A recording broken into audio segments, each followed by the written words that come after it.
Paul Skenes was drafted number 1 overall last year after throwing out like the greatest college pitching season ever. Drafted by the Pirates. They had him throw like very little last year. He is now in AAA for the Indianapolis Indians, absolutely shoving and carving for them. And you, as an Indiana resident, went out and saw the show in person last night. Why is Paul Skenes still in AAA? Let's talk about the service time element. Had the Pirates, because with the new CBA, the league did not want teams to keep doing, service time manipulation, which for those of you who don't know, if you wait long enough into a season to call a player up, that means you retain an extra year of control on top, at the end of their, pre-free agency contract. But the point is, what did they do in the CBA to change that or incentivize against that? They said, hey, if you put a player on your opening day roster and he's a top prospect and he wins Rookie of the Year, you get a draft pick. The Pirates decided, we're not going to do that. We're going to keep him in the minor leagues. So then what is the point?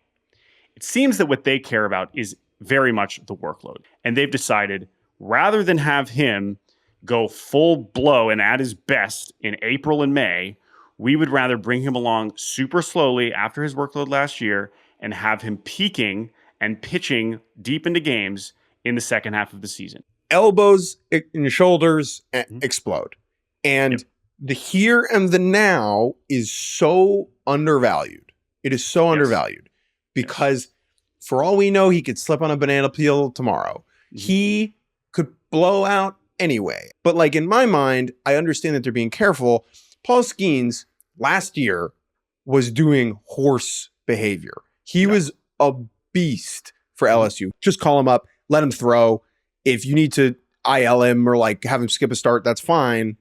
But this is not a little rinky-dink pitcher. Like if anybody can handle this, Paul Skenes is 6'7", 240. Like he is large. Yes. The goal and all we care about is the major league teams trying to win. And Paul Skenes would be giving the Pirates the best chance to win baseball games right now. That is a fact. That is the disconnect here, is you are trying to save him for an end of a season that might end up not being as important as you think. And at this point, the service time thing is the service time thing because he's going to have to come up here in the next couple of weeks and it's going to not end up mattering. And maybe he wins Rookie of the Year and maybe it doesn't matter. Super 2 is a whole other thing in terms of getting a 4th year of arbitration versus a 3rd year of arbitration. When you're the Pirates, you're worried about all these little things. We're past it. He's going to come up. He's going to be up in the big leagues in the next couple of weeks. And it's unfortunate that this is how it started, but that is my understanding as to why we got here.